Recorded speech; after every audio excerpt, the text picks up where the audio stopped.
But while Republican senators traveled to the border, met with officials, and learned about the reality on the ground, the administration has preferred to inaccurately blame this recent spike on their predecessors.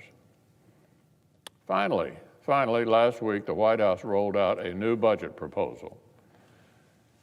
I've been a supporter of Secretary Blinken and other officials' tough talk with the People's Republic of China. And with Putin again massing forces on Ukraine's border, administration officials have been right to warn against further Russian aggression.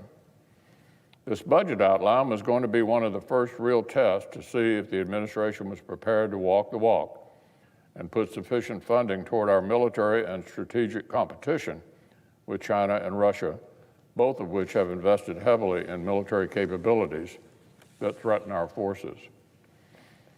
Unfortunately, for all the rhetoric, the President has asked Congress to break from the positive trajectory of the last 4 years and instead cut defense spending after inflation. That's going backward on national defense.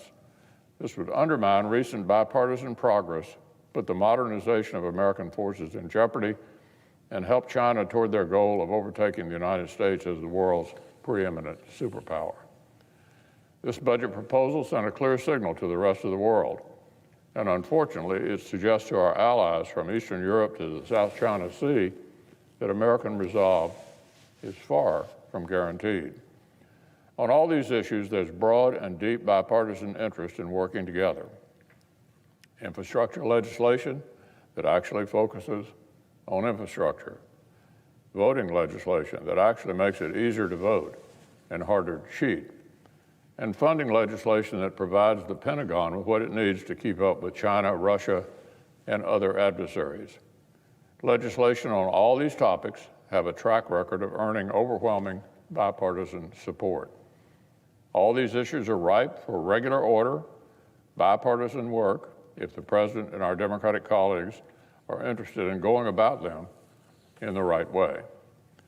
But if the administration decides to reprise their tactics from February and March, if Democrats just declare our way or the highway, we'll know they have chosen to create political controversies rather than make progress for American families.